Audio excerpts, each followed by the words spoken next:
Hi,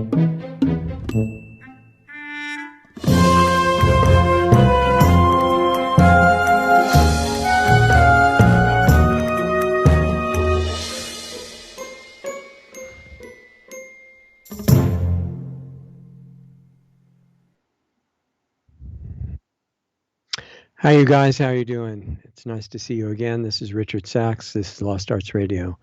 And this is the little few-minute version before the main Lost Arts Radio live show we call the Safe Stream version. And that is to honor the community guidelines in terms of service of this platform that you're watching us on so that we maintain connection with you. The result being that we can only say some of the things that we would say on the main show, but we can give you a clue about what it's going to deal with. And today, the show is about the situation that humanity is in, and there's a guest that we're waiting for. I don't think he's banned off all social media yet, as far as I know. Although I've only seen him on, what do they call it? Alternative platforms, I suppose. And his name is Ricardo Bossi. And he's what I call a ray of light in the future in Australia that is relevant not just to Australia, but to every country on the planet. And it's really hard for most of humanity to grasp the situation that we're really in right now. This is like a turning point for humanity. And I think there's a lot of possible timelines, possible choices, possible futures. But there are three main ones that I was going to just mentioned today. And the reason that these choices are coming up, it's not really just normal development of civilization as some might make you think. It's because for thousands of years there's been the presence of a small group of individuals on the planet that you're living on. It's called Earth.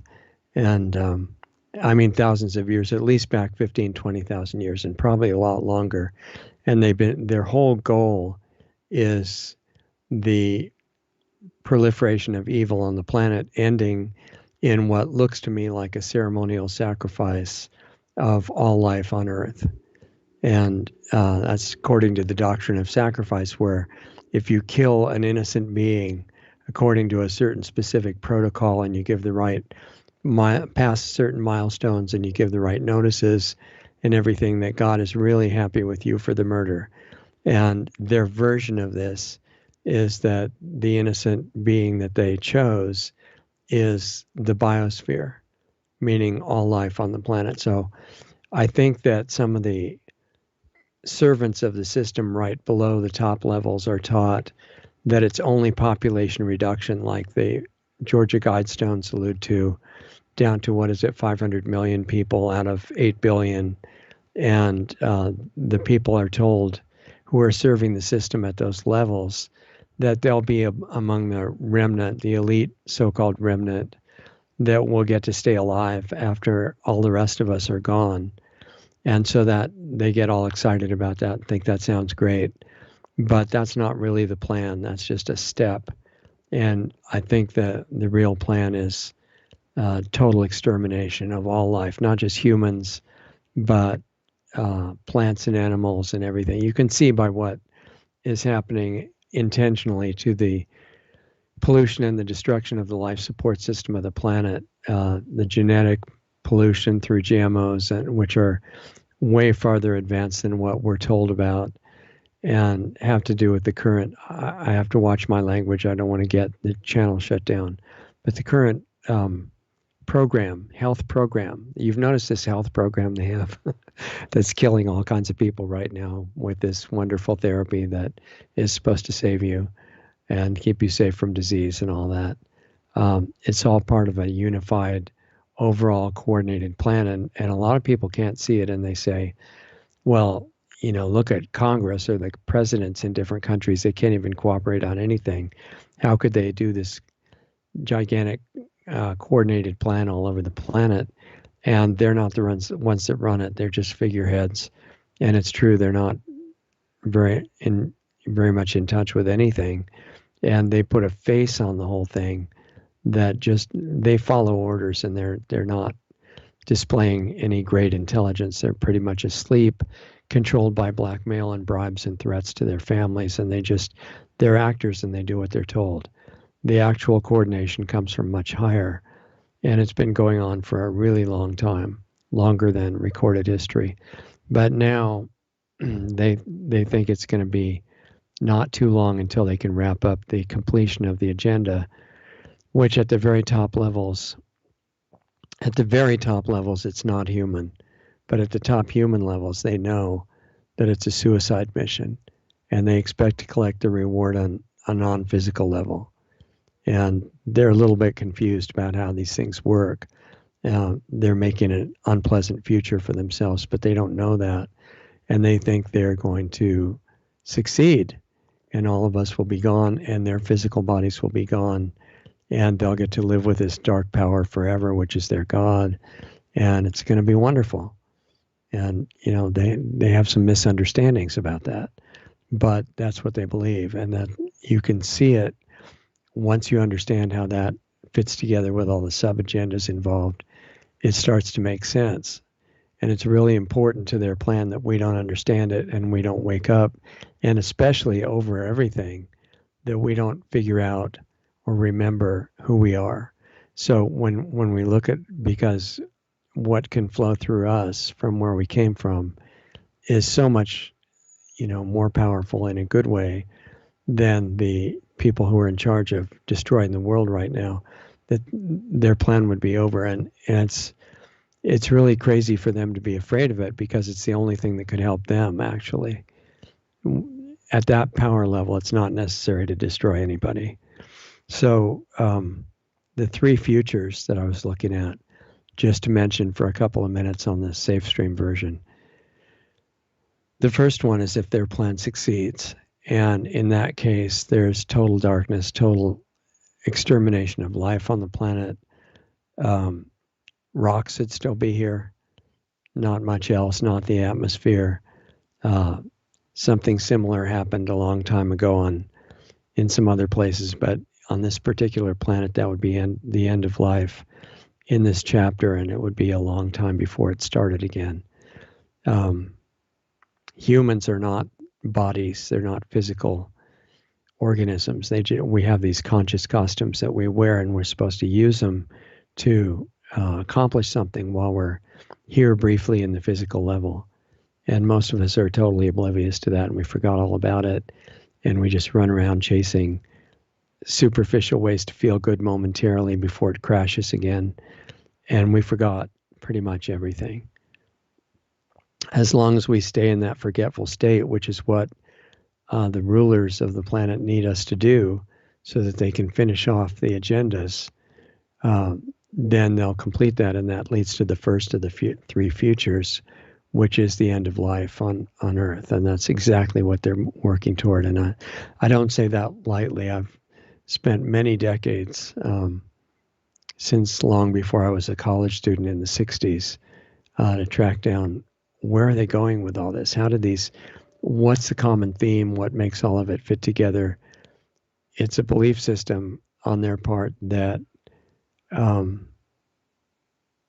is different than what normal people would want to be involved in.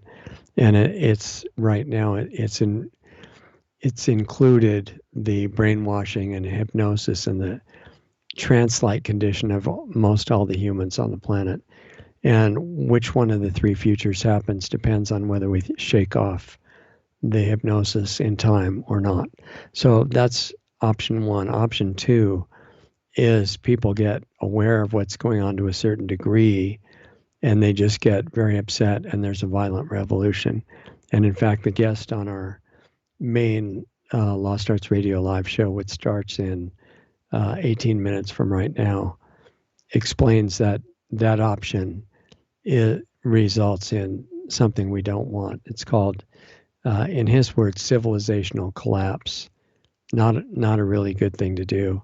A road warrior scenario, people just murdering each other everywhere, cannibalism, all kinds of stuff that's really not that pleasant and you don't want.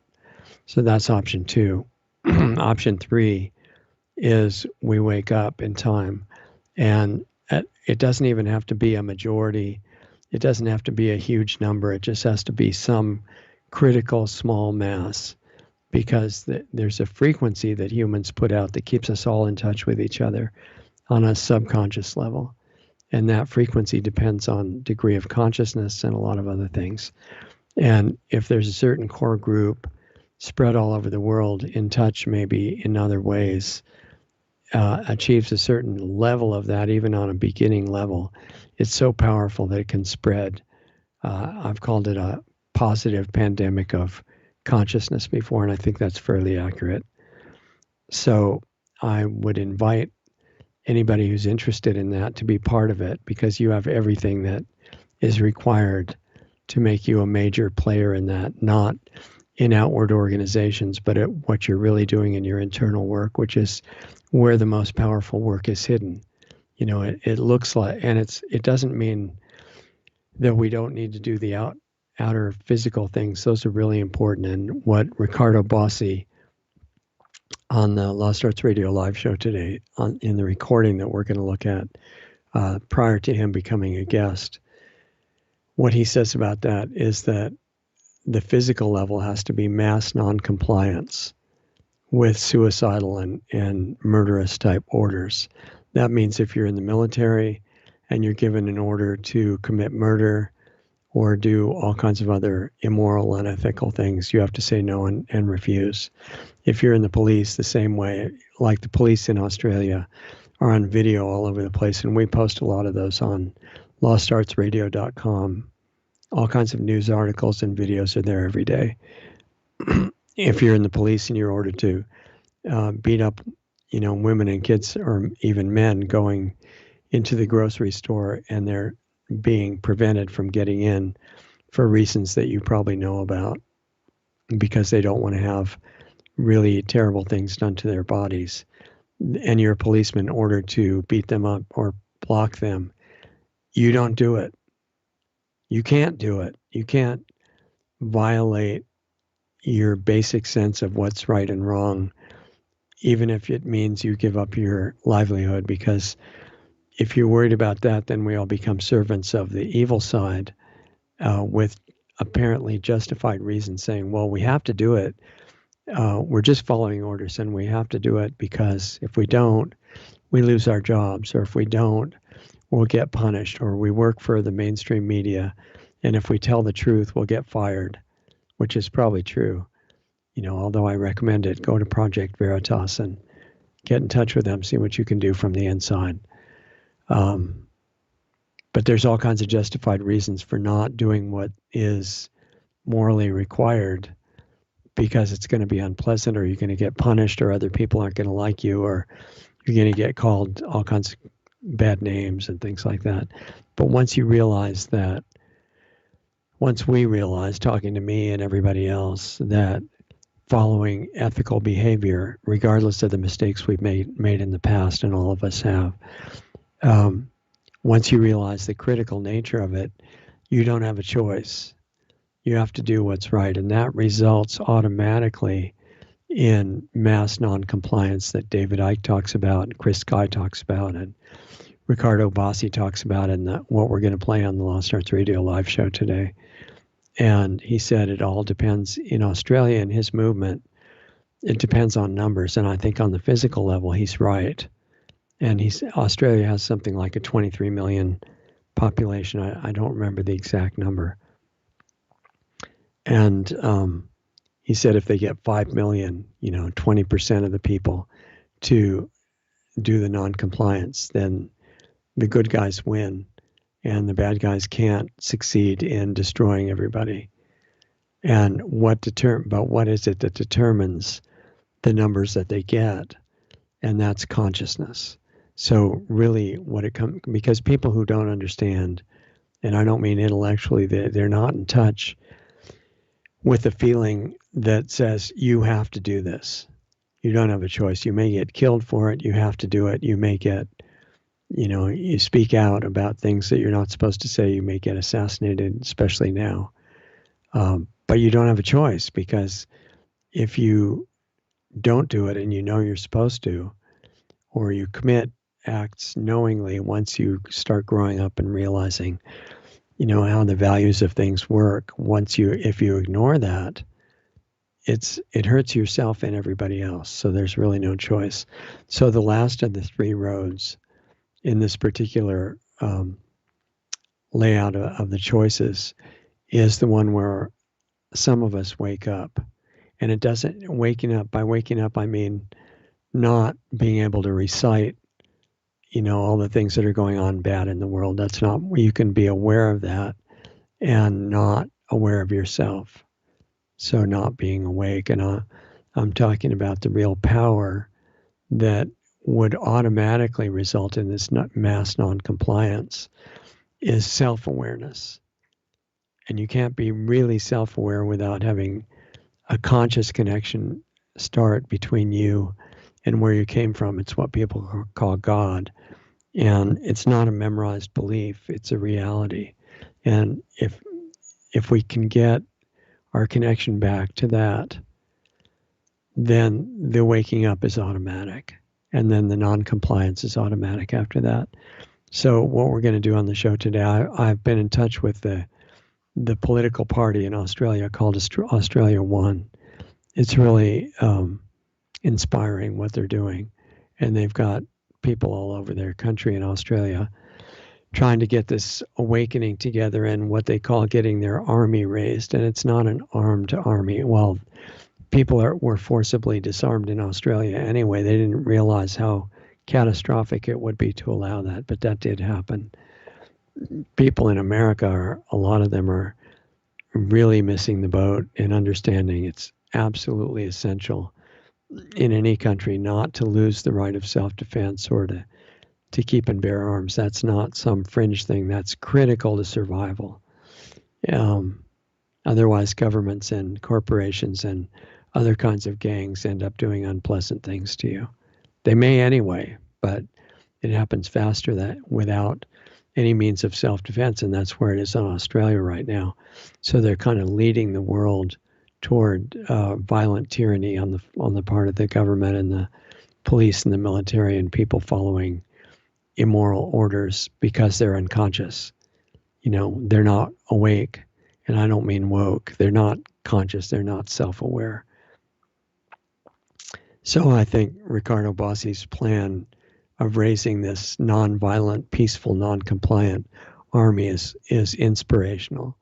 And as I say, I've been in touch with their party and some of the coordinators in states, but Ricardo hasn't had time to come on the show yet. And yet, I think time is really of the essence here. Things are moving every day, and the crazy people doing destructive things as so-called science, the latest news being that they're planning to put nanobots in the food supply so that nobody can avoid them. You scientists who are doing this are setting an example of self-destructive and behavior destructive of the whole world, and you're doing it in the name of science because you're hypnotized, and you need to shake that off. So this is where the consciousness aspect comes in. If all the people who are serving the system, or a lot of them, started becoming self-aware and saying, what, I was doing that? I can't do that. That if I hurt others, that hurts me. That's not some religious belief. That's the truth. We're all connected on that level. So it all comes down to consciousness. And if we wake up in time, or some of us do, and you do, because you're a key person in this whole thing, never think that what you've been told, that you're just an insignificant person out of 8 billion, that is nonsense. Anybody that decides to do the work required becomes a critical player in the whole thing, way more important than just 1 out of 8 billion.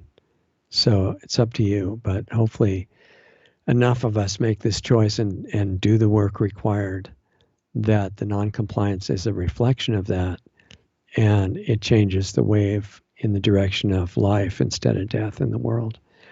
So that's the message. That's a short version, and we'll get into more of it in Lost Arts Radio Live. You can figure out what platforms that's on live in a few minutes. It's 8 minutes from now by going to lostartsradio.com. If you want to help us survive and do more shows and do more of our work that's waiting, you can donate through lostartsradio.com at a donate button or subscribe star link that's there. And you can help us by sharing the links with any networks that you have, because the censorship's getting more and more intense all the time, and we're depending on you to get around it. So thank you. Got to go get ready for the other show. Hope to see you there in about 7 or 8 minutes. And remember the Sunday show tomorrow, guest show. Those have incredible people that we've been blessed with as guests on our show, and that's every Sunday. And some of those are up early. Even just check lostartsradio.com and you'll be linked to it. I think that's about it. So hopefully I'll see you in a few minutes. Take good care of yourself and realize your value. You're needed right now. Please help us. And us, I don't mean Lost Arts Radio, I mean humanity. You're so important. Take care of yourself and it'll become obvious. We'll see you soon.